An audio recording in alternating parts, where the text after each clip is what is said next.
podcast where truth moves faster than a Holstein calf. No waiting on some pretty page. We're charting new ground in the digital age. From genomic codes to ROI facts, we cut through the noise, no holding back.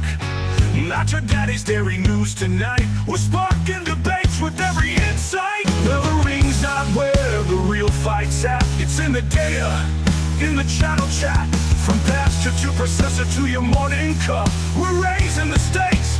Try and get ahead of herd. Yeah!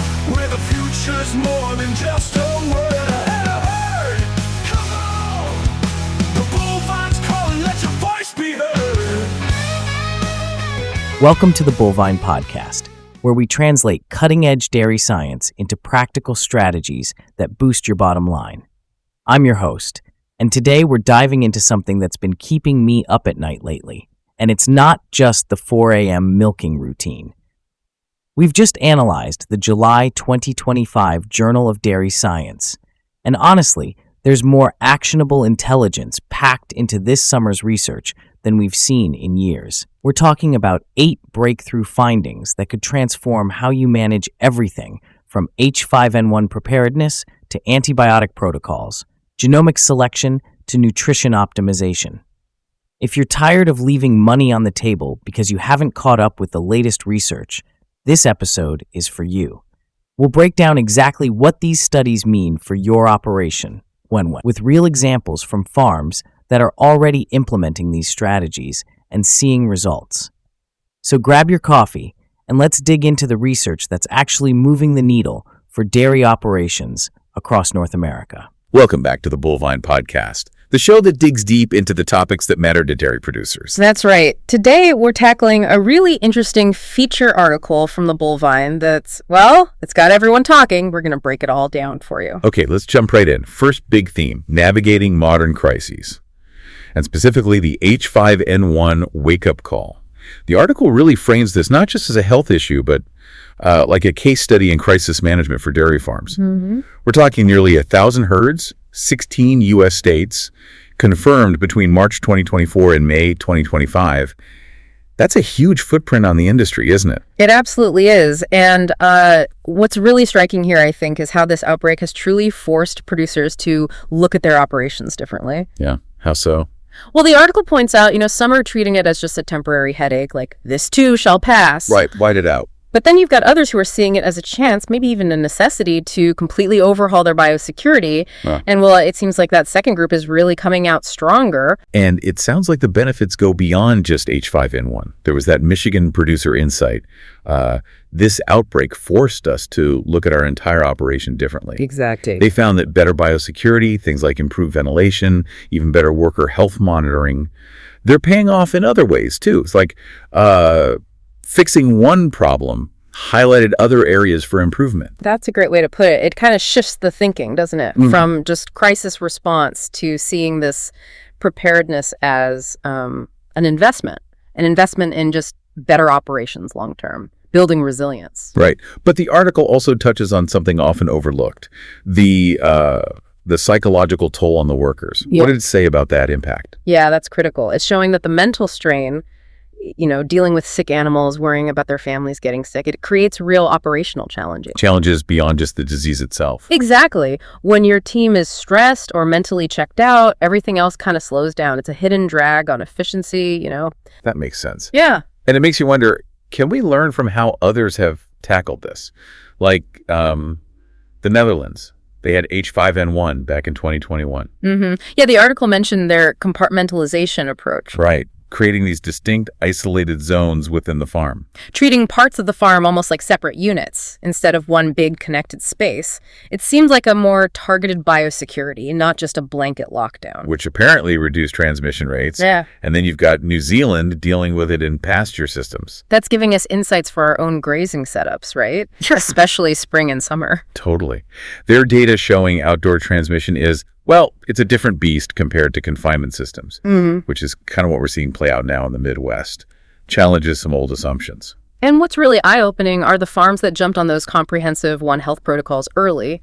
The idea that human, animal, and environmental health are all linked. They're not just managing H5N1 better.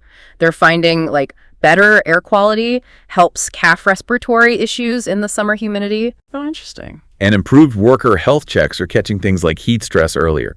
Plus, better biosecurity just keeps other bugs out, too. It's like a win-win-win. That whole resilience idea again. Which leads nicely into our next focus. Are we doing everything we can with antibiotics and genetics for herd health? Yeah, the article really digs into some, frankly, sobering antibiotic resistance numbers, but also some exciting genetic advances. So the resistance part first. Well, it seems pretty clear we're leaving money on the table with some of these old one-size-fits-all antibiotic approaches. Okay. Like, take Pastorella multicida in young calves. The article cites tetracycline resistance between 20 and 50%. Wow, up to half. Yeah. So the drugs we've relied on just aren't working like they used to, which means treatment failures, longer sickness, higher costs for producers. It adds up fast. So what's the alternative? The article mentioned an age-specific protocol framework. Exactly. It breaks it down. For pre-weaned calves, 0 to 8 weeks old, they have the highest tetracycline resistance. So the recommendation is Cefdio for first choice, maybe macrolides as a backup. And the key is catching respiratory issues super early, especially in those hot, stressful summer months. Got it. And then for older heifers? Weaned heifers, so 8 weeks up to breeding age. They show moderate resistance, but different bacteria seem to be involved. Tilmacosin shows better sensitivity there. And timing matters. Critically, especially in the fall, when they're transitioning to winter housing. That's a high-risk period for respiratory challenges. Got to be proactive. And lactating cows. Interestingly, they tend to respond better overall, but timing is everything. If you wait until the signs are really obvious, your recovery rates plummet, especially bad during peak lactation, right? Makes sense. And there was that Wisconsin example, a 500 cow herd. Yeah, that was impressive. Their first treatment success rate in pre-weaned calves jumped from 67% to 91%. Just by switching protocols based on age. Just by switching. Think about almost doubling your success rate. That's real savings. Wow, that's huge. It really is. And it's worth noting, Cefdiofor still seems pretty effective against Mannheimia hemolytica, so resistance isn't building up there as much yet. Okay. And there are regional tweaks, too. Like down in Texas and Georgia, they're seeing better results with macrolides in the summer heat stress periods, while up north, Cefdiofor is often the year-round choice. It's not totally uniform. And we can look overseas again, right? The EU. Yeah, their stricter rules are really pushing towards using diagnostics first to pick the right drug. That Danish producer example, seeing about a 60% jump in first treatment success just by getting more precise with age-specific protocols. It shows what's possible. Precision seems to be the key word, which also applies to genetics, right? The article talked about a kind of a quiet revolution there. It did. And it makes you ask, are we really using genomics for more than just milk production? Good question. Research from European Holsteins is finding specific genetic markers for things like mastitis resistance, lameness, stuff that directly hits herd health and, your vet bills. It's shifting the focus. From just quantity to maybe quality or robustness. Exactly. And you mentioned the USDA's Net Merit Index getting turbocharged with this health data. Yeah, that caught my eye. Are farms seeing results? Seems like the early adopters are. That New York breeder, quote, really nailed it. We're finally selecting for the stuff that actually matters on the farm, not just what looks good on paper. Yeah, a dose of reality. And this ties into crossbreeding, too. The article mentions San hen cattle having, higher immune capacity, better disease resistance than pure Holsteins. Interesting. So some progressive breeders, like that Vermont producer, seeing fewer calf respiratory issues in the tricky spring season, are strategically experimenting, trying to keep the milk but boost the health through careful crossbreeding, leveraging different strengths. Okay, and staying with calves for a moment, there was that early detection method for pneumonia using ultrasound. That sounds potentially game-changing. I agree. It's really innovative because it uses tech many farms already have for preg checks. Right. Same machine, different application.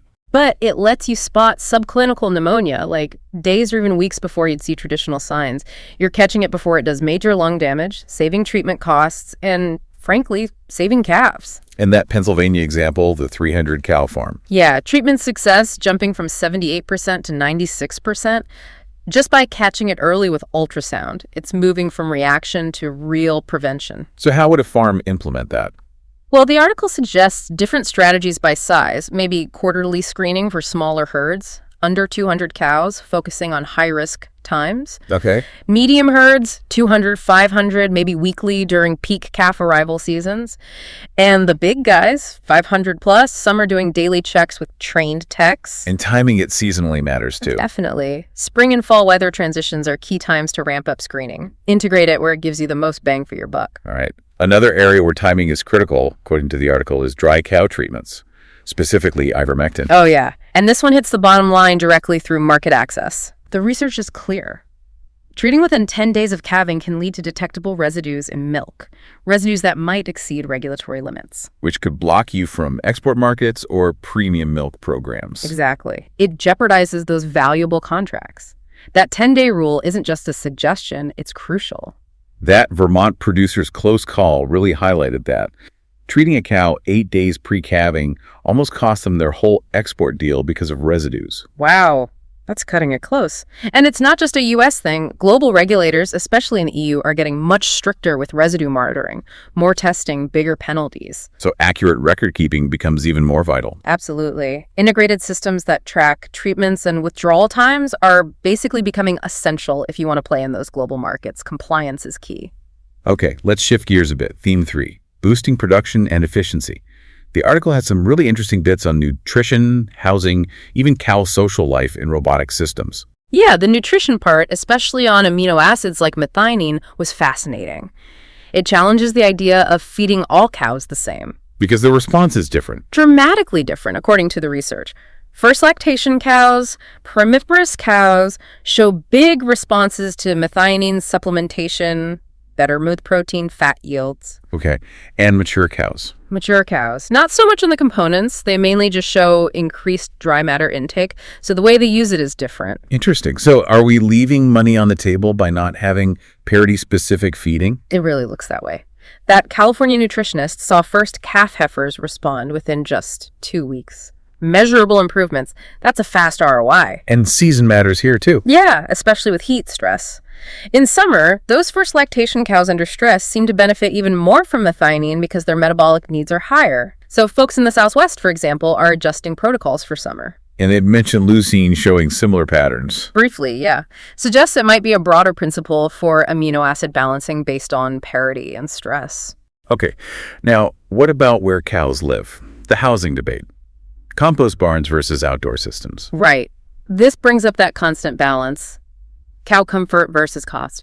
Compost barns generally mean better udder hygiene, maybe higher production, Right. but they cost more upfront, like maybe 40% higher construction costs than some outdoor setups. That's significant. But then there was that Ohio example where milk quality premiums actually covered the extra cost of the compost barn. Exactly. So the ROI isn't just the build cost. And outdoor systems can work well for production, especially with lower capital, but they definitely demand more intense management for milk quality. It's a trade-off. And the article connected housing to labor, too. Yeah, that was a great point. The Minnesota producer who found better working conditions in the compost barn helped him keep good employees. Which has its own economic value, especially now. For sure. Employee retention is huge. And of course, climate matters. Compost barns might offer more advantages in cold northern winters, while well-managed outdoor systems with shade and cooling might work better down south. No single right answer for everyone. Okay, finally, for farms using automated milking systems, AMS, or robots, the article pointed out a kind of hidden efficiency killer. Yeah, this one surprised me too. It's not just about the robot's settings, it's about cow sociology. Social dynamics around the robot. Basically, yes. High-ranking boss cows can actually block other cows, especially timid ones, or maybe lame cows from getting to the robot easily. So those cows get milked less often. Right. It creates this invisible drag on productivity that you might not even see in your standard AMS reports. It's like a hidden traffic jam. Wow. So what's the fix? Priority lanes. That's one solution the article highlights. Systems that give lower ranking or identified cows preferential access can really help boost their milking frequency. And that Wisconsin producer quote was telling, "We had no idea how much production we were losing to social competition until we started tracking individual cow behavior." Exactly. It shows that optimizing AMS is moving beyond just tweaking the machine. It's about managing the complex interactions around the machine. And there were guidelines based on cows per robot. Yeah, rough guidelines, like under 60 cows per robot, maybe focus on training individual cows. Between 60 and 80, priority lanes seem most effective. Over 80, you're probably looking at needing another robot or some significant management changes. Gives you a starting point. Okay, so we've covered a lot of ground. After digging through all this, what are the key takeaways? The really actionable things a farmer listening today could start thinking about? All right, let's boil it down. 5 key things, I think. First, age-specific antibiotic protocols. They're game changers. Like that Wisconsin farm jumping from 67 to 91% success. Exactly. Start with your highest risk group, probably pre-weaned calves. Switch off tetracycline if resistance is likely. Focus on timing, like fall transitions. Better health, lower costs. It's practical. Okay, number 2. Second, parity-specific methionine feeding. This pays off fast. Try a pilot pen of first lactation fresh cows. You see results in like 2 weeks, right? Yeah. Measurable milk component improvements. Mature cows mostly just eat more. Target the ones who benefit most. Simple trial. Got it. Third, Ultrasound for calf pneumonia. Don't dismiss it as too high-tech. It's practical prevention. using the preg check machine. Right. Catch subclinical cases early, like that Pennsylvania farm going from 78% to 96% treatment success. Use it strategically during risky weather transitions, spring and fall. It saves money and calves. Makes sense. Fourth takeaway. Fourth, rethink housing ROI. It's more complex now. Yes, compost barns might cost 40% more upfront. But factor in milk quality premiums, maybe better worker retention. Exactly. And labor efficiency, changing market requirements for 2025. Look beyond just the initial construction bill. Good point. And number 5. Fifth, for AMS users, priority lanes tackle hidden losses. That social competition at the robot is real. Like that Wisconsin producer discovered. Yeah. Track individual cow behavior if you can, or consider priority systems if you're in that 60-80 cows per robot range. You might be surprised what you find. Those are some really concrete actions. And I guess the overarching theme is, start small, measure the results, and then scale up what works for your specific operation. Precisely. You can't manage what you don't measure. The data tells the story. And really, the whole article points to the industry being at an inflection point. Yeah, where really applying science-based management, being precise, using data, that's what's going to define success going forward. It's not just about small tweaks anymore. It's fundamental shifts. And the choice, really, is whether you embrace that or risk getting left behind. A powerful thought to end on. Great points. And that's all the time we have for today's deep dive. For more articles and insights, be sure to visit www.thebullvine.com. And don't forget to subscribe wherever you get your podcasts. Thanks so much for listening. And there you have it, 8 research insights that could seriously impact your farm's profitability. From age-specific antibiotic protocols boosting success rates by 60%, to parity-specific methionine feeding delivering results in just 2 weeks, to ultrasound screening that can jump treatment success from 78% to 96%. Here's the thing, this isn't theoretical anymore. These are proven strategies that progressive operations are already implementing. The question isn't whether this stuff works, it's whether you'll be the one profiting from it first or watching your competitors gain the advantage. Remember, the most successful operations treat research as practical business intelligence, not abstract academic exercise. So pick one protocol, start small, test thoroughly, and scale gradually. For the full article with all the implementation details, decision frameworks, and source links, head over to www.thebullvine.com. That's THEBULVINE.com. Thanks for listening to the Bullvine podcast. Until next time, keep pushing the boundaries of what's possible in dairy management. Your cows and your bank account will thank you.